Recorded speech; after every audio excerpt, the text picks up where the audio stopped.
Selamat siang saudara. Dalam menghadapi potensi kerawanan konflik dan juga polarisasi masyarakat yang semakin tinggi jelang pemilu 2024, Polri sebagai lembaga negara yang berfungsi memelihara keamanan dan juga ketertiban masyarakat terus berupaya untuk melakukan langkah-langkah pencegahan. Salah satunya adalah dengan mengedepankan fungsi preemptif yang dilakukan oleh Bayangkara Pembina Keamanan dan Ketertiban Masyarakat atau yang dikenal dengan Polisi Babin Kamtibmas. Lantas seperti apa peran Babin Kamtibmas dalam menjaga keamanan dan juga ketertiban pelaksanaan pemilu 2024 dan apa saja upaya yang dilakukan? Kita akan bahas selengkapnya selama 60 menit ke depan bersama saya Diana Dwika hanya di Polri Presisi. Baik, untuk membahasnya saat ini saya sudah kedatangan narasumber Kasubdit Babin Kamtibmas, Ditbin Tipnas Baharkam Polri, Bapak Kombes Pol Tatar Nugroho SIK SH. Pak Tatar, selamat siang. Selamat siang. Salam presisi. Salam presisi. Seperti ini ya Pak ya? Ya, salam presisi. Baik, siap. Dan juga selain itu hadir bersama kami Komisioner Kompolnas, Bapak Prof. Dr. Albertus Wahyu Rudanto, MSI.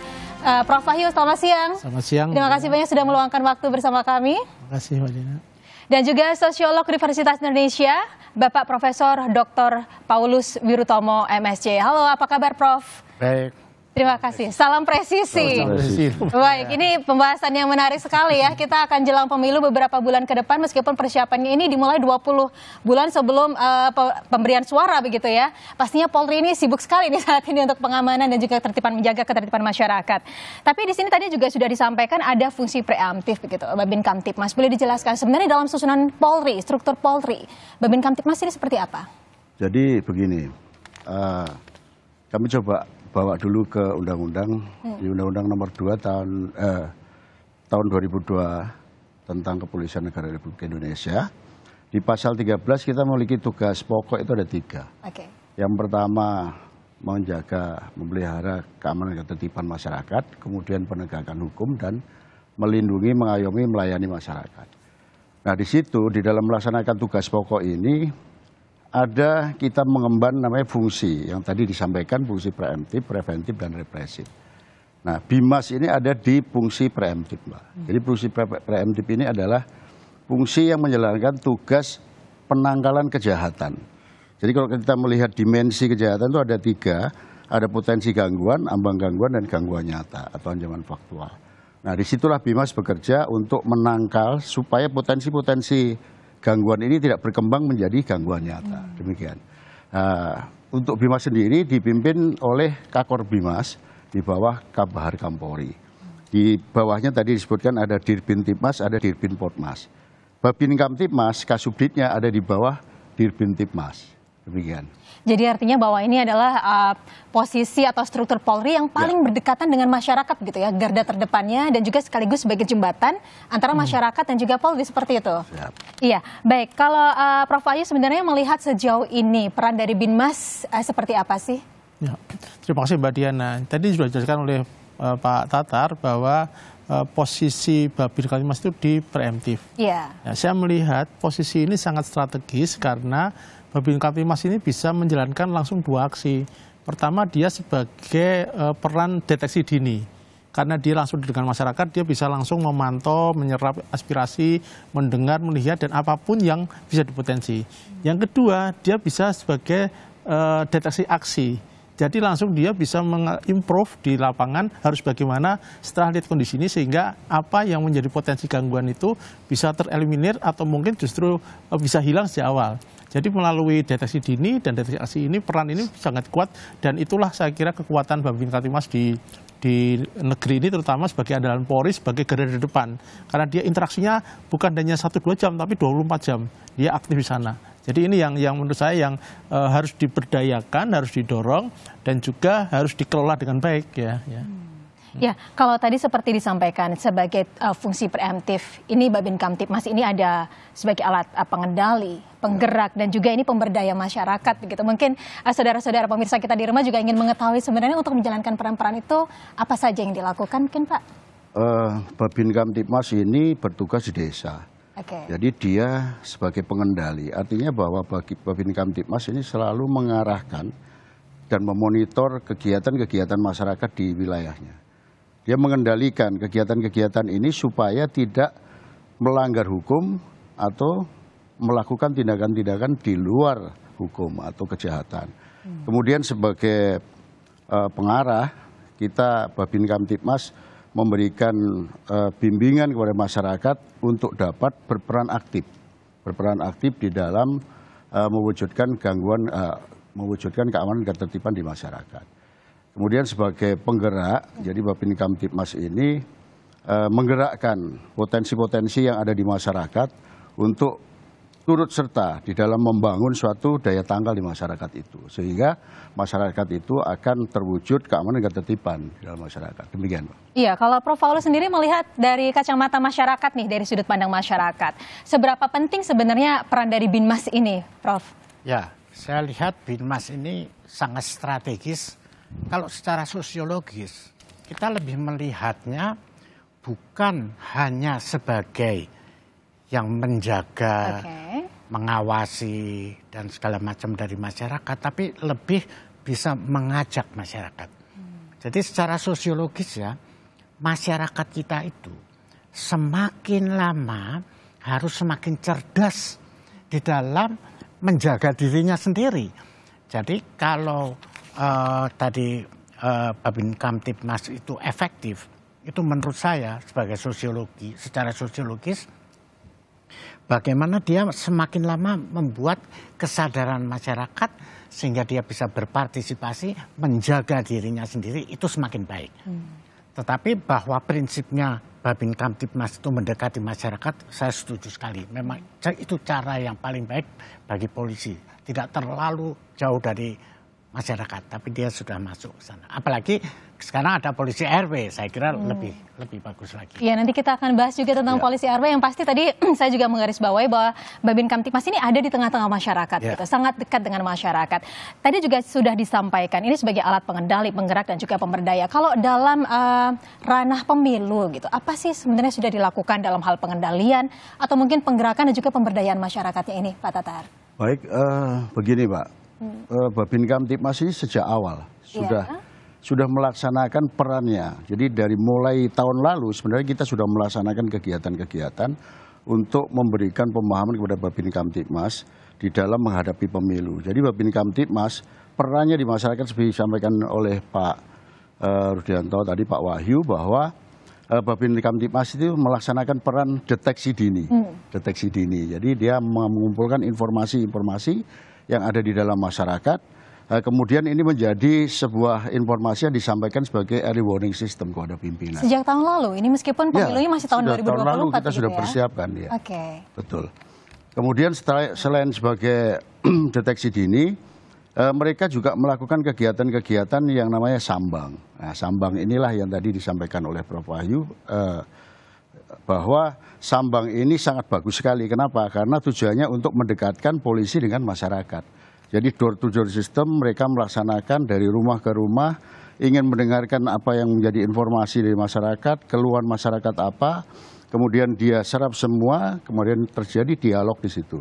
Ini yang fungsi pengendalinya. Kalau penggerak untuk jelang pemilu nanti seperti apa? Kita menggerakkan potensi-potensi yang ada di masyarakat seperti tokoh masyarakat, kelompok-kelompok sosial. Kita gerakkan, kita dorong ya supaya ikut berpartisipasi dalam pengamanan pemilu. Supaya minim yang golput begitu ya? Ternyata Polri juga berperan besar di situ. Nah ini juga sudah ada operasi Mantap Berata ya, kalau tidak salah Kapolri juga sudah gelar pasukan beberapa waktu lalu. Kita akan membahasnya di segmen selanjutnya. Dan saudara jangan kemana-mana, tetaplah bersama kami karena Polri Presisi akan segera kembali sesaat lagi.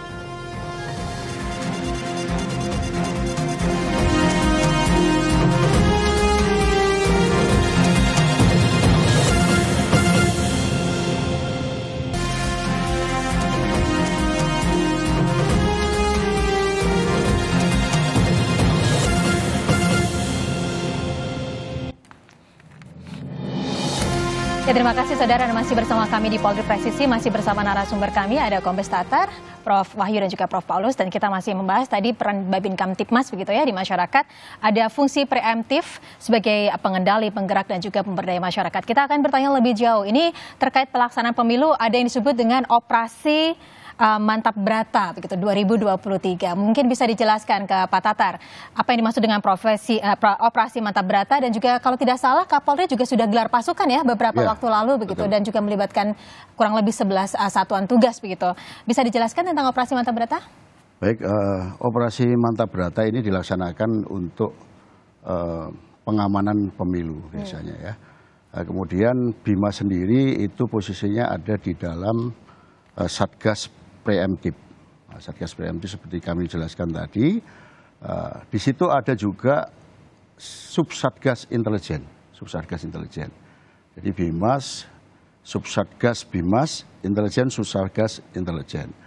Sedangkan kegiatan-kegiatan yang dilakukan oleh BIMAS yaitu bagaimana kita memberikan pembinaan kepada masyarakat supaya masyarakat ini sadar hukum, kemudian taat hukum, dan berpartisipasi di dalam pelaksanaan pemilu 2024 nanti. Beberapa tugas dilakukan, yang utama adalah memberikan edukasi dan sosialisasi, Pak. Jadi edukasi ini memberikan pemahaman kepada masyarakat tentang bagaimana menjadi peserta pemilu yang baik, tidak melanggar hukum. Kemudian sosialisasi ini memberikan penjelasan kepada masyarakat tentang kegiatan-kegiatan apa dalam pemilu, termasuk tahapan-tahapan pemilu itu apa saja. Kemudian masyarakat harus bagaimana, supaya masyarakat ini, seperti tadi saya sampaikan, kita memberikan dorongan kepada masyarakat untuk mensukseskan pemilu. Sukses pemilu tidak hanya aman, tetapi juga pemilihnya meningkat, tidak ada golput gitu. Sementara itu mungkin memiliki peran yang sangat besar sekali. Tapi tadi juga disebutkan di sini ada upaya mitigasi begitu. Ini kalau pelaksanaannya untuk jelang pemilu seperti apa kira-kira Pak Tatar? Seperti yang saya sampaikan bahwa mitigasi ini adalah bagaimana kita meminimalisir risiko kan. Ya, jadi dalam setiap tahapan itu memang ada potensi-potensi gangguan. Potensi-potensi gangguan inilah yang kita minimalisir. Nah di sini peran Babin Kamtibmas. Tadi saya sampaikan, dari tahun lalu kita sudah laksanakan FGD. FGD ini kita lakukan untuk bagaimana kita menerima informasi dari masyarakat. Termasuk kita undang dari Kompolnas, kita undang dari Bawaslu, kita undang dari KPU untuk memberikan masukan-masukan kepada kita, sehingga hasil dari FGD itu kita sampaikan kepada jajaran untuk dipedomani dalam pelaksanaannya. Tapi biasanya kalau jelang pemilu, sebelum saya ke Prof gitu, biasanya ancaman-ancaman jelang pemilu itu seperti apa saja? Seperti halnya ancaman-ancaman di misalnya dalam kampanye ya. Itu ada black campaign, money politik. Ya, kemudian dalam pengiriman kotak suara di jajaran, pencurian kotak suara, kemudian ada kartu suara yang sudah tercoblos. Ini beberapa ancaman yang mungkin terjadi. Karena itulah upaya mitigasinya perlu untuk dilakukan sedari dini begitu ya. Kalau Prof Wahyu melihat upaya pencegahan konflik begitu yang dilakukan oleh BINMAS sejauh ini seperti apa, Prof? Jadi begini Mbak Diana, kalau kita lihat pemilu, itu sebenarnya esensinya kan manajemen konflik. Karena di situ ada kompetisi. Ada pemilihan presiden, wakil presiden, itu ada pendukungnya. Anggota DPR saling bersaing untuk menjadi duduk di Senayan dan sebagainya. Kompetisi ini tentu karena kompetisi rawan konflik. Sementara pemilu itu kita desain sebagai suatu kemeriahan, maka disebut sebagai pesta demokrasi. Karena ini ada konflik, ada pesta, maka syaratnya harus aman. Siapa yang amankan? Sesuai dengan perintah undang-undang, tugasnya polisi, tugasnya Polri. Nah, kami Kompolnas punya kewajiban untuk mengawasi polisi karena posisi kami sebagai pengawas fungsional. Sehingga kami lihat apa yang dilakukan sudah benar, apakah efektif, apakah perlu perbaikan. Itulah kemudian kami melakukan diskusi dan sebagainya. Nah, lalu kalau tadi ditanyakan apakah di mana posisinya BINMAS, Babin Kamtibmas ini menarik karena sebagai personel Polri yang ditempatkan langsung ke tempat paling ujung, kemudian dan sebagai polisi berseragam, dia merupakan representasi dari negara dalam hal ini soal keamanan. Nah, selain mengamankan, dia bisa punya potensi untuk sebagai intelijen terbuka. Karena dengan akses kepada publik yang langsung berdekatan, dia bisa tahu apa yang terjadi, dia bisa mengamati dan bisa ikut merasakan. Nah, sehingga Tadi saya sebutkan ini kan manajemen konflik. Konflik itu pasti ada potensi gangguannya. Itulah kemudian peran polisi ini untuk masuk ke sana. Kalau kita lihat Undang-Undang Pemilu nomor 7 2012, itu penyelenggara pemilu hanya 3, KPU, Bawaslu, dan DKPP. Tetapi kalau pemilu ini bermasalah, apakah itu nanti ada kerusuhan atau ada kericuan atau yang disalahkan paling tidak polisi. Karena polisi punya tugas mengamankan. Itulah kemudian ada operasi mata berata ini kita benar-benar mensupport agar ini juga nanti di backup oleh masyarakat. Karena peran polisi ini sesuai undang-undang tidak punya hak untuk memilih. Dia nggak punya hak nyoblos. Tetapi kalau nanti ada masalah dalam pemilu yang disalahkan polisi, itulah kemudian kolaborasi ini harus berjalan. Babin Kamtibmas pada posisi yang terdepan ini yang bisa diandalkan karena tadi posisi sebagai intelijen terbuka. Nah, dengan adanya masukan-masukan yang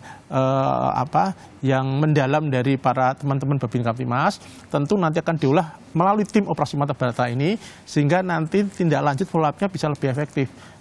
Nanti tentu outputnya adalah pemilu ini berjalan lancar, outcome-nya orang merasa aman dan merasa bergembira dalam pelaksanaan pesta demokrasi.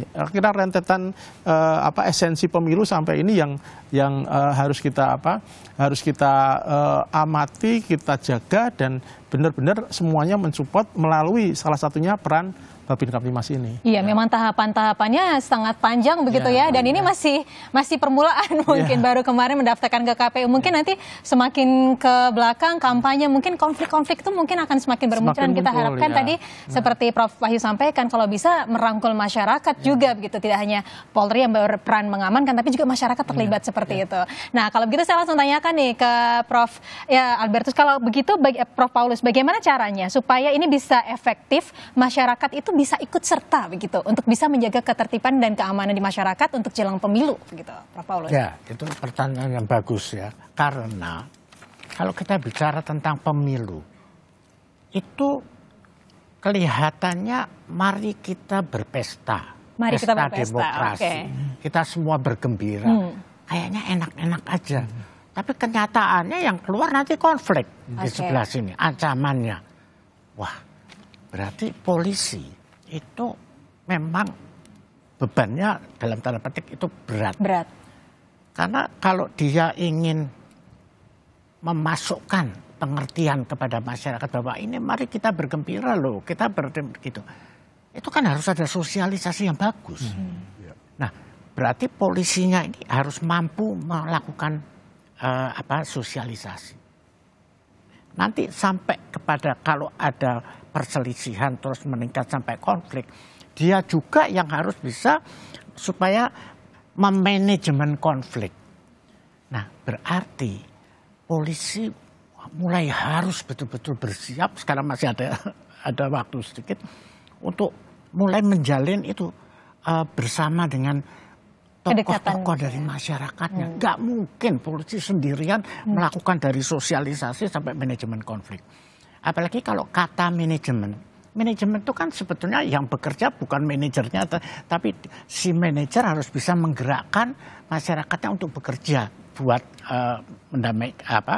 memanajemen konflik itu.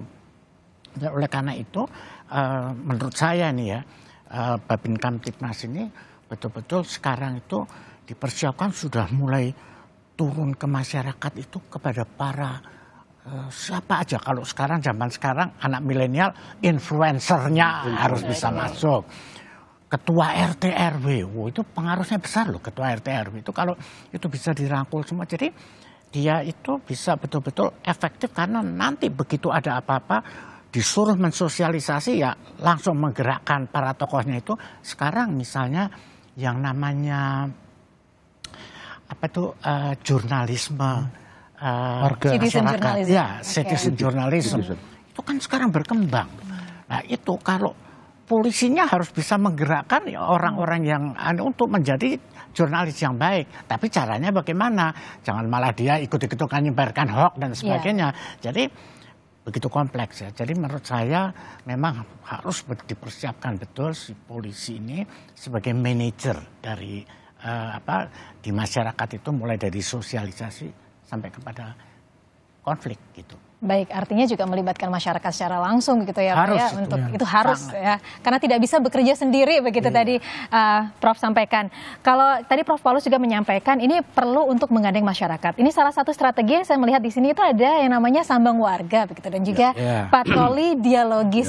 Ini seperti apa sebenarnya yang dilakukan oleh Babin Kamtibmas? Baik, terima kasih. Sebenarnya bukan patroli dialogis istilahnya, itu istilah dari patrolinya serem ya kelihatan.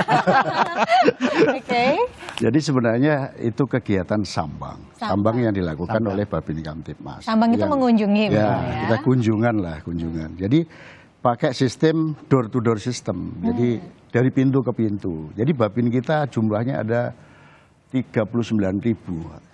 Setiap hari satu Babin harus melakukan sambang 5 kali. Maaf, 39.000 itu untuk di wilayah mana? Di seluruh Indonesia. Seluruh Indonesia. Ya, seluruh Indonesia. Jadi dia harus melakukan sambang sebanyak 5 kali. Itu target yang kita sampaikan kepada Babin Kamtibmas. Nah, bagaimana dia melakukan sambang? Yang pertama dulu, waktu pertama kita gerakan Babin, itu dia hanya cukup datang ke masyarakat, ya kan? Datang, dengarkan. Oke, tapi sekarang tidak hanya datang dan dengarkan.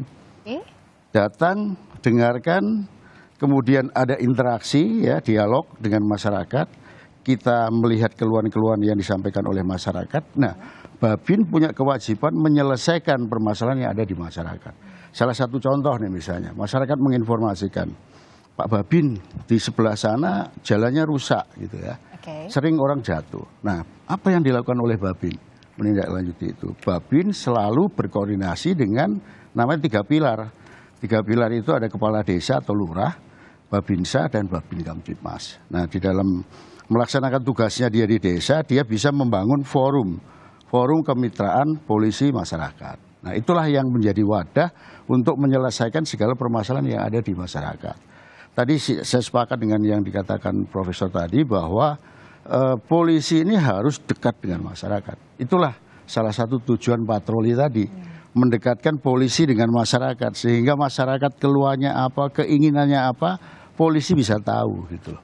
Dan kita bisa melakukan apa yang dikehendaki oleh polisi. Sehingga dari situ terbangunlah trust, kepercayaan. Ketika masyarakat sudah percaya dengan polisi, maka kita akan mudah untuk membangun kemitraan dengan masyarakat, bekerja sama dengan masyarakat. Demikian. Iya, ini menarik sekali ya, karena memang goals akhirnya adalah membangun kerjasama gitu dengan masyarakat. Nah, yang pasti ini 39.000 pasukan begitu, ini sudah mendapatkan pelatihan-pelatihan ya? Sudah. Nah, kita akan ingin mengetahui lebih jauh nih kira-kira pelatihannya apa saja dan juga sinergitasnya dengan siapa saja di segmen selanjutnya. Saudara jangan kemana-mana karena Polri Presisi akan kembali sesaat lagi, tetaplah bersama kami.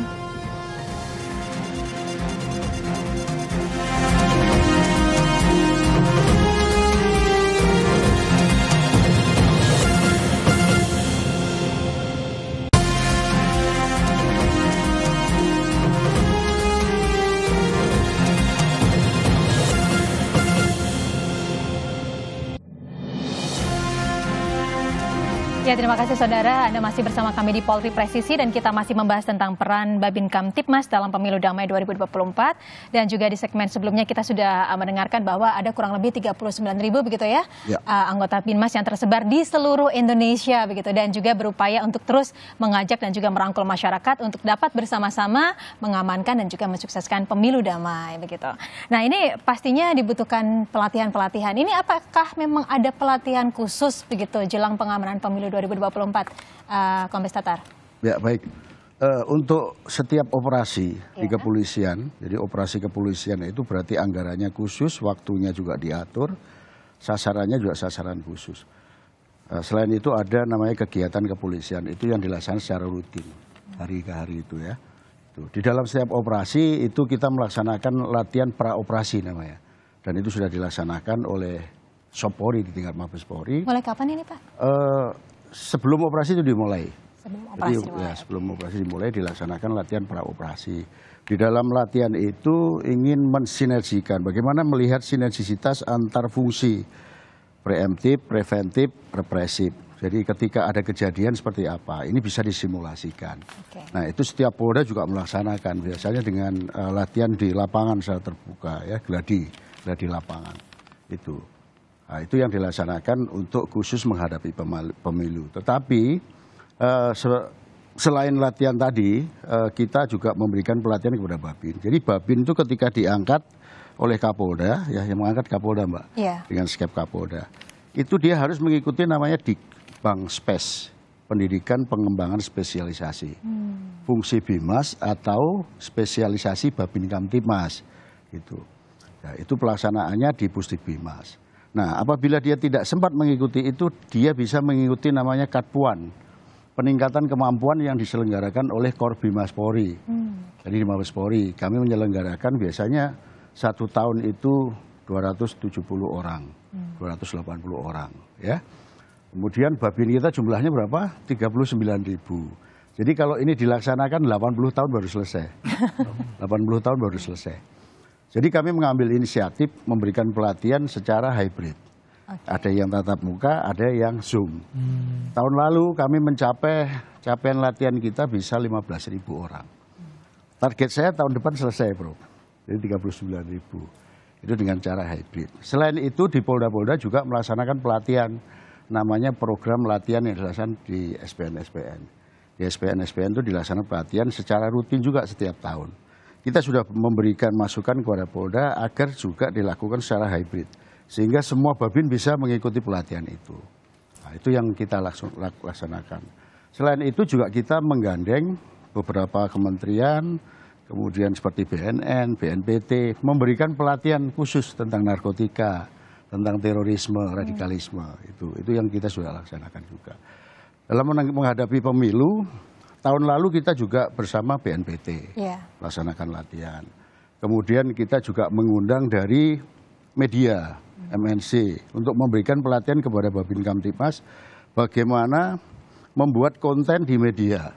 Baru kemarin juga kita laksanakan terhadap 400 personil di Jakarta.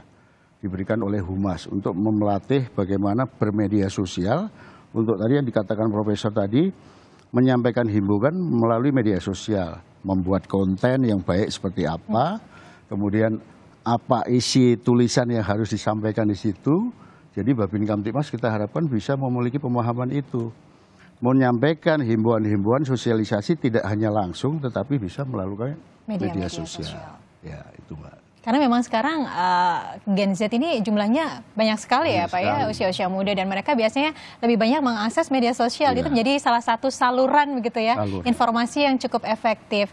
Nah, kalau Prof Wahyu melihat ini kan pastinya butuh sinergitas begitu ya. Tadi sudah ada BNPT, BNN gitu. Tadi juga sudah disampaikan ada tiga penyelenggara pemilu. Tapi selain itu ini perlu sinergitas dengan siapa saja?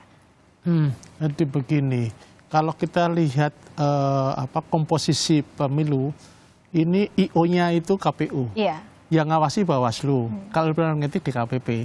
Tetapi 3 ini akan bisa berjalan bagus kalau aman, yaitu polisi. Sementara teman-teman Babin Kamtibmas ini kan tidak mungkin mengatasi itu semua.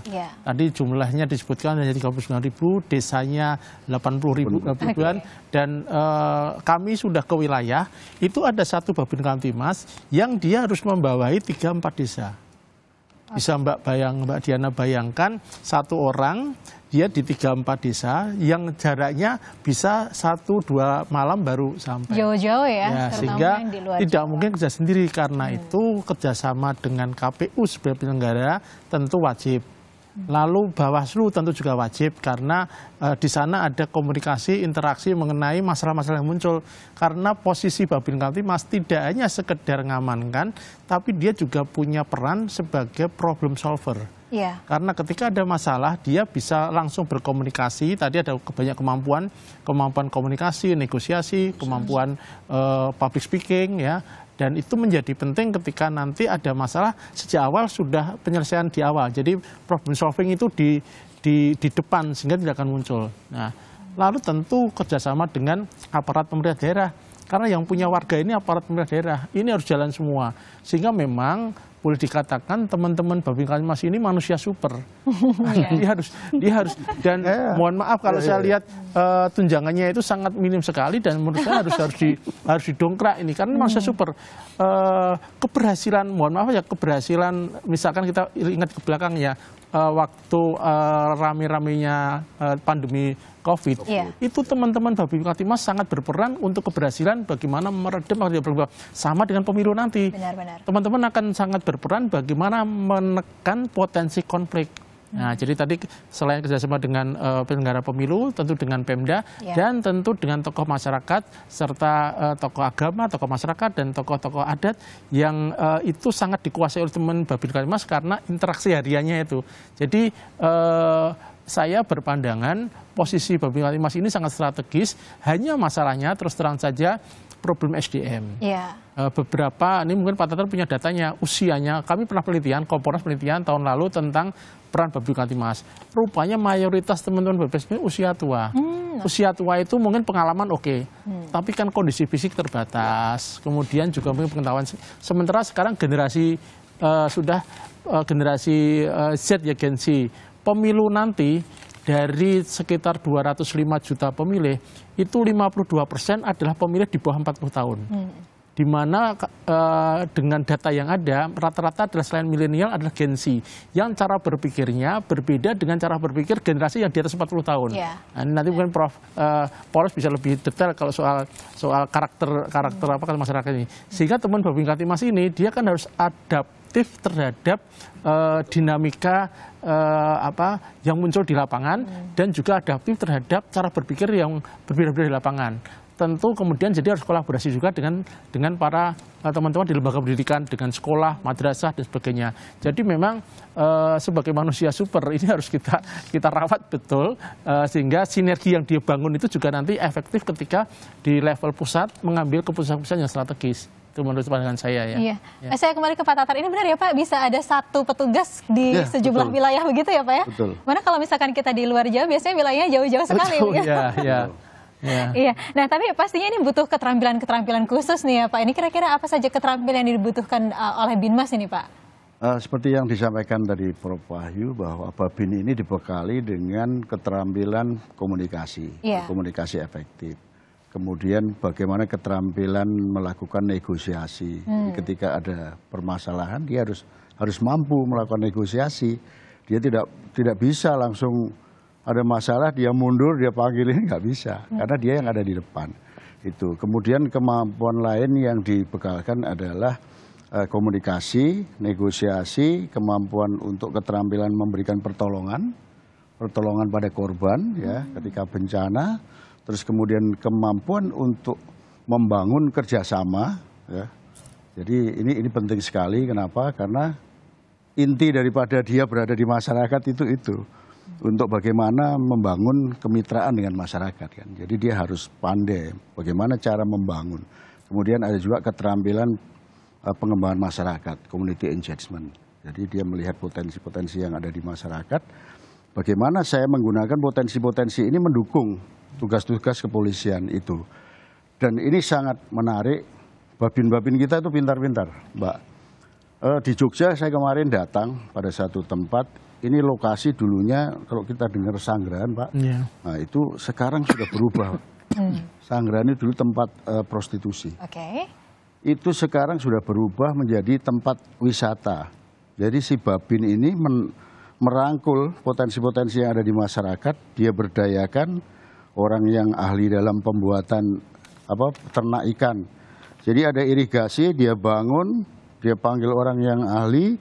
Ini gimana cara piara ikan? Nah sekarang jadi tempat rekreasi. Itu selokan itu, irigasi itu sekarang jadi kolam panjang yang airnya mengalir sangat bersih. Nah ini sangat menarik. Saya datang ke sana, saya ingin melihat langsung ke ini apakah benar. Ternyata betul. Kemudian dia mengembangkan lagi tanaman kelengkeng. Ya, tanaman kelengkeng. Jadi satu kampung itu kelengkeng semua. Saya sempat cicipi juga, memang luar biasa. Belum yang di tempat-tempat lain. Di Lampung itu misalnya, dia sumbangkan tanahnya untuk bangun sekolah. Di Jawa Barat, di Sukabumi, itu dia jadi dai Kamtipmas. Ya, kemudian ada lagi yang menyumbangkan dan mengajar. Dia membuka sekolah gratis, dia menjadi pengajar di situ. Jadi banyak sekali kemampuan-kemampuan yang sudah dilaksanakan oleh Babin ini. Iya, ini tadi juga disebutkan pandemi berada di garda terdepan, bencana di garda terdepan. Kemudian wilayah-wilayah yang merah begitu bahkan sudah bisa dibangun memiliki ekonomi kerakyatan yang artinya masyarakat lebih sejahtera, lebih aman begitu ya. Luar biasa sekali ini perannya. Kalau Prof. Paulos ini melihat bagaimana nih komunikasi sosialnya dan juga upaya-upaya untuk menyelesaikan berbagai permasalahan yang tadi ada. Harus seperti apa Binmas ini? Tadi sudah banyak cerita yang bagus ya. Jadi intinya saya setuju sekali. Kata patrolinya itu kalau bisa agak dihilangkan, agak disembunyikan. Tapi sambang. Sambang. Nah, sambang itu sudah kata yang menyenangkan. Saya nggak tahu kalau di daerah luar Jawa mungkin kata lain, tapi seperti itulah. Nah, oleh karena itu yang harus dilakukan itu adalah betul-betul menyambangi ya, kalau bahasa Jawanya mendatangi. Kita berdiskusi, sambung rasa. Itu penting sekali supaya mendapatkan akhirnya nanti bantuan dari masyarakat. Sebetulnya nggak ada yang sulit bagi polisi kalau dia bisa berkomunikasi dengan baik, karena bantuan itu akan muncul sendiri.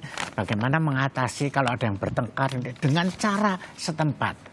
Itu akan muncul sendiri. Nah, itu bagusnya ya kalau komunikasi dilakukan dengan benar, maka akan muncul sendiri potensi-potensi tadi. Nah, kemudian menurut saya cara-cara anak muda sekarang kan digitalisasi itu luar biasa.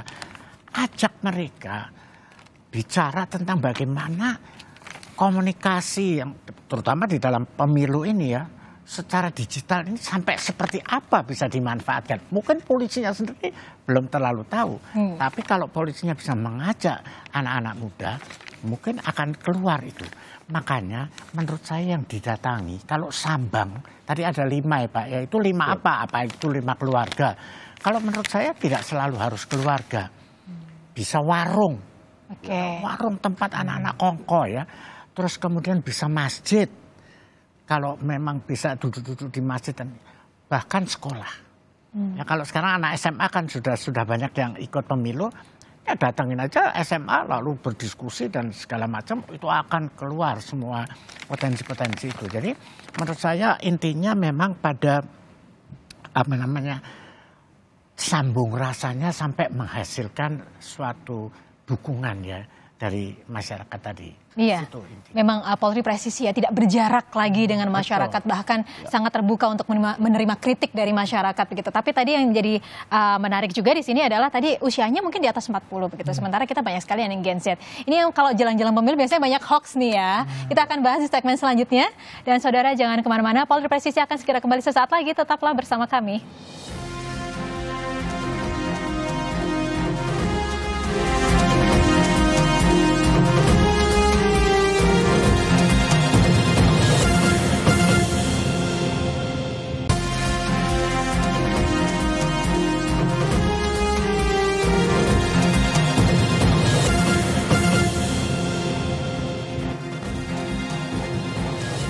Ya, terima kasih Anda masih bersama kami di Polri Presisi dan kita masih membahas upaya pengamanan jelang pemilu yang dilakukan oleh Polri. Kita kembali ke narasumber kita di studio. Saya ke Kombes Tatar. Ini biasa jelang pemilu hoax banyak ini Pak ya. Nah, kalau di sini Binmas apakah juga berperan Pak untuk penanganan hoax begitu? Ya, jadi di sini memang Binmas ini juga termasuk Superman juga Pak. Jadi semua tugas larinya juga ke Binmas. Karena kita bagian sosialisasi, bagian edukasi kepada masyarakat. Ini juga merupakan ranah tugas kita. Makanya dari Pak Kakor kami itu memerintahkan untuk membentuk namanya virtual police. Virtual police. Iya, virtual police. Jadi bagaimana polisi ini melalui media itu memberikan atau melaksanakan tugas-tugas kebimasannya gitu. Jadi dalam memberikan pembinaan kepada masyarakat itu melalui media. Nah, oleh karena itu saat ini Babin Kamtipmas ini sebenarnya kasihan juga, tugasnya banyak sekali. Ya, sampai ke masalah medsos ini juga kita bebani mereka. Mereka harus memiliki satu akun, minimal satu akun, dan mereka membuat kegiatan-kegiatan melalui akunnya. Salah satu contohnya misalnya Sambang Online. Sambang Online ini merupakan salah satu kegiatan juga yang diterapkan dalam program Quick Win yang ditekankan oleh Bapak Kapolri yang sudah dimulai sejak akhir tahun lalu. Jadi Quick Win salah satu ada namanya program keempat itu calling system. Cooling system itu salah satu kegiatannya adalah peningkatan giat sambang, kemudian ada juga itu tadi sambang online. Jadi Babin Kamtibmas melaksanakan sambang online. Mereka membentuk grup di masyarakat, grup WA misalnya ya. Terus kemudian setiap hari dia harus sambang ke grup itu gitu loh. Sambang memberikan sosialisasi, memberikan pengarahan-pengarahan bagaimana supaya tidak menjadi pelaku untuk hoax tadi, juga tidak menjadi korban daripada tindak pidana di bidang IT tadi. Iya, kalau Prof. Wahyu melihat ini supaya efektif bagaimana ya?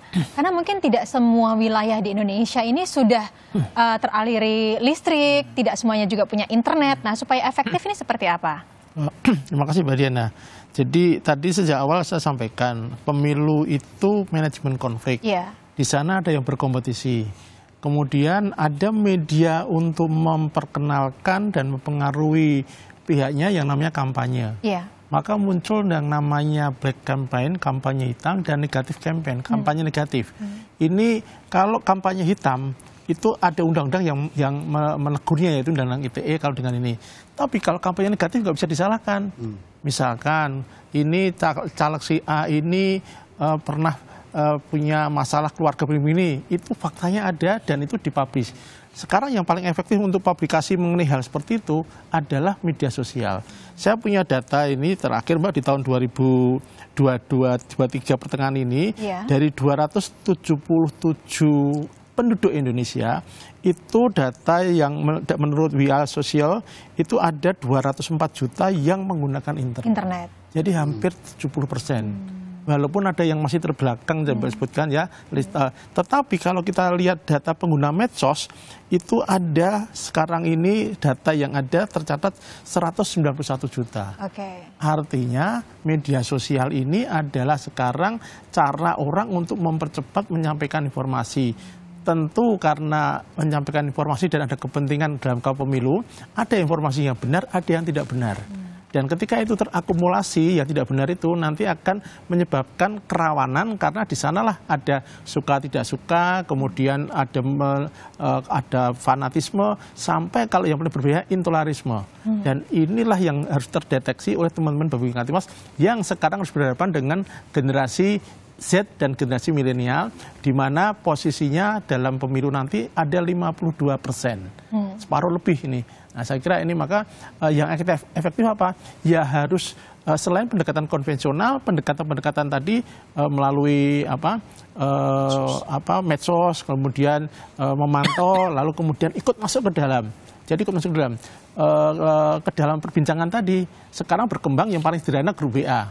Nah, saya mengamati dan hasil penelitian kami Komponas melihat para teman Babin ini sudah punya grup WA di internal masing-masing wilayahnya. Nah, dan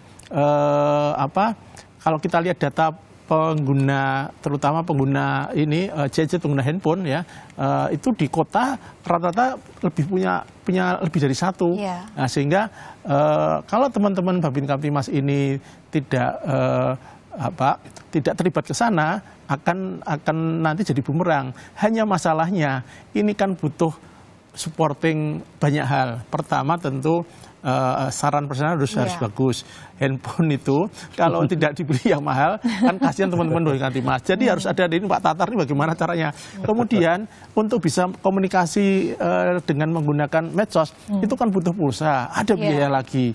Jadi saya kira dari internal Polri maupun dari publik harus juga mensupport kebutuhan-kebutuhan yang ada di teman-teman Babin Kamtibmas. Pada beberapa daerah itu ada kepala desa yang menyediakan ruang wifi gratis. Nah, sehingga bisa, tapi kan nggak mungkin kan di situ terus, dia kan harus mobile. Nah, saya kira ini tantangan-tantangan, tetapi menuju ke arah sana harus mulai terpikir, karena eranya sekarang era digital sudah keniscayaan, nggak bisa lagi kita hindari.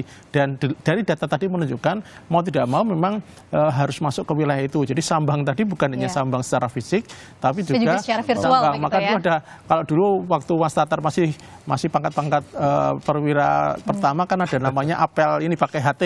Di mana sekarang mungkin apel dengan menggunakan medsos ini akan dilaksanakan. Saya kira inovasi itu harus terus dilaksanakan karena tuntutan zaman di era teknologi ini sudah keniscayaan, nggak bisa kita hindari lagi. Sudah tidak bisa dihindari lagi. Nah ini supaya pas gimana nih Prof Paulus pendekatan ini kepada masyarakat begitu? Ya, saya tinggal menggarisbawahi ya. Itu yang paling tepat ya. Membentuk grup. Jadi untuk memanage ya pasti harus ada grup ya yang bisa di-manage nantinya. Nah, salah satu grup yang strategis pada zaman digital pasti grup WA. Ya. Jadi kalau misalnya sang polisi tadi dia membentuk grup WA para tokoh. Katakanlah ada tokoh pemudanya, ada tokoh yang lebih tua-tua, kaum pemimpin agama dan sebagainya, bisa agak bedakan. Nah, tapi semuanya bisa dimonitor, maka diskusi di dalam WA itu akan lebih mudah buat kita. Misalnya ada hoax masuk. Hoax itu kan baru akan kita tahu itu benar apa enggak dan segala macam kalau didiskusikan kan. Kalau sendiri-sendiri kan kita meyakini itu benar begitu. Grup WA itu sebetulnya berpotensi bagus. Memang kadang-kadang bisa jelek juga, tapi lebih banyak manfaatnya bisa didiskusikan. Nah, nanti sang polisinya tadi bisa ikut memberikan satu arahan dan sebagainya dari sudut keamanan yang dan sebagainya. Jadi menurut saya memang di-manage dengan grup. Dan pada masa ini dengan digital itu memang cara yang terbaik. Tetapi jangan lupa bahwa orang-orang tua pun ya itu juga saya kira bagus juga dibuatkan satu grup sendiri supaya mereka juga bisa berinteraksi. Kalau tidak ada grup, bukan tempatnya belum ada internet. Menurut saya itu masalah, tapi malah mungkin bukan masalah yang besar. Karena sebab mereka bisa kembali ke komunikasi yang tradisional. Karena malah enak, tidak ada hoax dari luar dan segala macam. Jadi masih bisa diselesaikan dengan cara-cara yang lebih tradisional. Jadi malah yang di tempat-tempat yang di mana sudah ada internet itu ancamannya semakin luas, semakin besar begitu ya. Dan ini juga menjadi perbincangan kita selanjutnya tentang indeks keamanan pemilu. Kita akan bahas selanjutnya dan pemirsa Polri Presisi akan segera kembali, tetaplah bersama kami.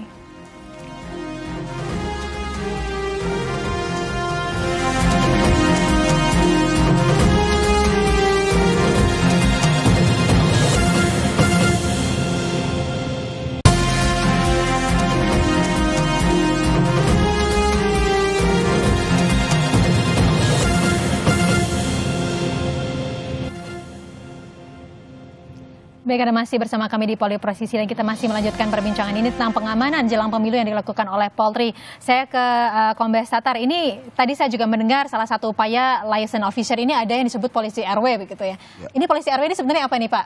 Ya, jadi begini. Sebenarnya sejak tahun 2005 itu setelah ditetapkan oleh Bapak Kapolri, waktu Pak Tanto kalau tidak salah, itu tentang strategi Polmas. Jadi Polmas adalah sebuah strategi atau paradigma pemolisian modern yang menempatkan masyarakat itu sebagai subjek di dalam mewujudkan keamanan dan ketertiban di dalam suatu masyarakat. Jadi yang dulunya masyarakat sebagai objek itu berubah.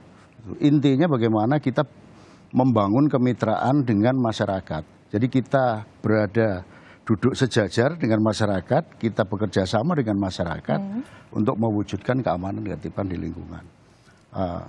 Untuk polisi RW dan Babin Kamtibmas ini sebenarnya tidak jauh beda. Sebenarnya sama saja. Hanya bedanya Babin Kamtibmas itu ada skep Kapolda, kalau polisi RW cukup surat perintah.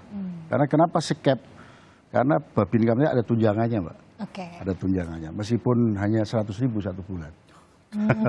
Tunjangan khusus untuk Babin Kamtibmas. Jadi sangat minim sekali. Nah, tadi saya jelaskan bahwa jumlah Babin kita baru 39.000 seluruh Indonesia. Dari 83 desa, jadi baru 47%. Ini sangat kurang sekali. Sedangkan dari hasil survei, dari beberapa lembaga survei menyampaikan bahwa kepuasan masyarakat itu cukup tinggi terhadap kinerja Babin Kamtipmas sampai 71%. Bahkan 91% setuju dengan adanya Babin Kamtipmas. Oke. Nah itu. Nah, mendasari pemikiran itu pimpinan mengambil langkah. Yang pertama untuk mengisi kekosongan atau kekurangan dari Babin Kamtipmas tadi. Kemudian yang kedua, tujuan yang lebih penting adalah bagaimana tadi memangkas jarak antara masyarakat dengan Polri. Jadi mendekatkan Polri dengan masyarakat. Kalau kita lihat di dalam satu polsek misalnya jumlahnya 20 orang, itu belum tentu 2 orang berinteraksi dengan masyarakat dalam satu hari. Nah, dengan adanya polisi RW ini diharapkan hari-hari mereka bisa berkomunikasi dengan polisi, berinteraksi. Nah, itulah polisi RW. Sebenarnya kalau kita melihat di Perpol 01 2021, model Polmasnya ada 2, yaitu model wilayah dan kawasan. Model kawasan itu misalnya ada di kawasan permukiman, kawasan pertokoan, kawasan pasar. Gitu. Kalau model wilayah, itu wilayah RW dan desa atau kelurahan. Iya, baik. Itu. Kalau begitu saya ke Prof. Wahyu ini, kalau tadi sudah ada polisi RW begitu, tapi kan tadi juga sudah ada sejumlah daerah-daerah yang juga rawan begitu ya, yang ada dalam indeks kerawanan pemilu ini. Kalau peran dari Binmas harus seperti apa untuk wilayah-wilayah yang mungkin rawan atau sedang dalam pelaksanaan pemilu ini? Jadi begini Mbak, Bawaslu punya namanya IKP, Indeks Kerawanan Pemilu. Iya. Polisi punya namanya IPKP, Indeks Potensi Kerawanan Pemilu. Cara melihatnya memang agak berbeda. Kalau Bawaslu lebih pada bagaimana pemilu berjalan dengan jurdil dan aman. Kalau polisi bagaimana berjalan dengan aman. Nah, sementara kami di Komponas punya Des Pemilu yang mengawasi ini semua. Lalu di mana peran Babin? Kita lihat terutama yang punya Polri, kaitannya Komponas kan dengan Polri, ada dimensi-dimensi. Jadi kalau kita lihat di IPKP itu ada dimensi, ada 5 dimensi, ada indikator. Indikatornya sampai dibikin sampai 200 lebih. Itu dalam tahun tahapnya diambil berkali-kali. Kemarin diambil Agustus, nah akan diambil lagi setelah pengumuman Capres dan Cawapres. Nah, dari indikator itu kan kelihatan mana yang lemah. Jadi misalkan suatu daerah ini lemahnya karena daerah itu terjadi konflik yang menaun. Atau daerah ini lemah karena terjadi intoleransi yang tinggi. Itu kelihatan di peta itu. Maka teman-teman Babin Kamtipmas dengan data yang dipunyai oleh IPKP ditambah dengan kemampuan komunikasi dan intelijen terbuka plus ditambah dengan kemampuan melakukan deteksi dini, ini nanti akan menjadi poin ketika bagaimana memangkas potensi kerawanan.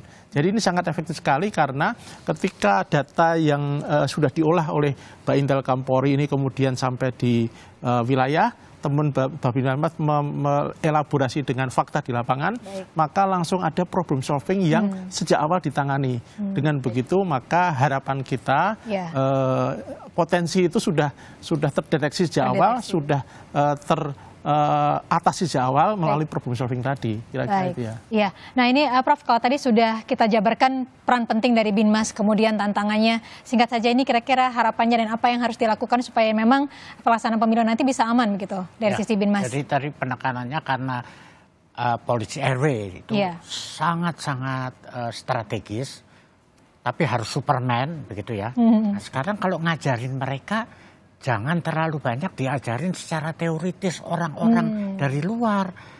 Kan sekarang sudah banyak yang disebar dan berhasil baik. Champion-championnya ada di mana-mana. Tadi sampai bikin kolam ikan dan segala macam. Orang-orang itu aja itu ditugasi untuk memberikan pelatihan ya kepada yang calon-calon berikutnya untuk ini, atau bahkan teman-teman yang lain, itu penularan. Nah, ini yang penting. Local champion dari Binmas itu sendiri yang bisa mengajarkan dan juga menularkan ilmunya begitu ya. Baik, terima kasih Kombes Tatar, Prof. Wahyu, Prof. Paulus atas waktunya di Polri Presisi pada siang hari ini. Selamat bertugas karena ini jalannya masih panjang ya Pak ya untuk pelaksanaan pemilu. Semoga semuanya juga sehat selalu dan pemilu ini bisa berjalan dengan damai dan juga sukses. Baik, dan pemirsa, demikian perbincangan kita pada siang hari ini di Polri Presisi. Saya Diana Dwika undur diri. Terima kasih. Sampai jumpa. Terima kasih banyak.